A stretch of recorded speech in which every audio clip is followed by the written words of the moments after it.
Is now available. For more on the challenges, though, to provide relief to evacuees, joining us is Michael Flood, the president and CEO of the Los Angeles Regional Food Bank. Michael, thanks for being with us and for all you're doing. Talk about what the biggest needs are right now and what you're doing. Yes, the biggest needs are those basic needs you're mentioning. Water. We have a lot of people with water advisories throughout Los Angeles County and adjacent to the burn areas.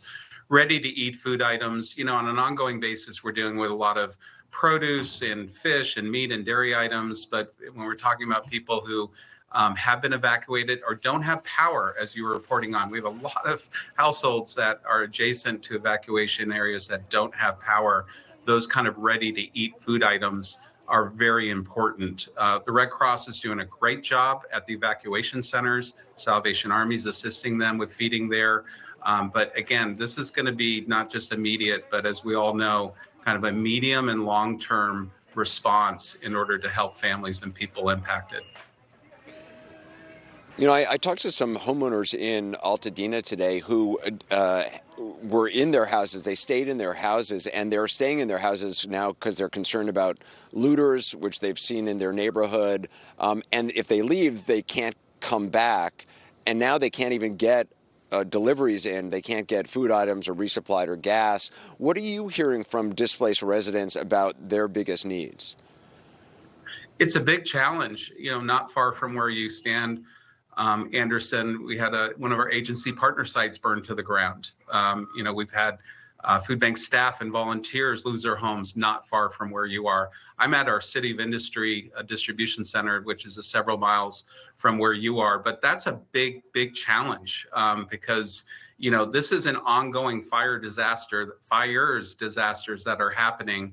And, as you heard earlier with the wind events and, it would be far better if the fires were out, but it isn't because of the winds that we're dealing with. So huge challenges in trying to get food and essentials to people. Again, many will go to the evacuation centers, but as you're pointing out, they're worried about getting back in. So certainly big challenges for the city, LA County, and the other first responders involved.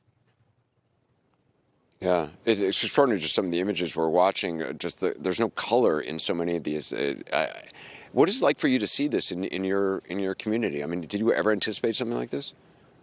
No, this is devastating. I'm an LA native and, we've had fires here and some have covered large areas. But, these are like pictures that you see in a war. I'm just put it out there. It's just really incredible. And I think for those of us who, have been here, whether we're new to LA or we've been here a long time. I came off a call with NLAR, our VOAD organization, focusing on, again, not just basic needs, but emotional and spiritual care and other aspects. And we're all just sort of girding up for what is going to be an incredible response ongoing. Yeah.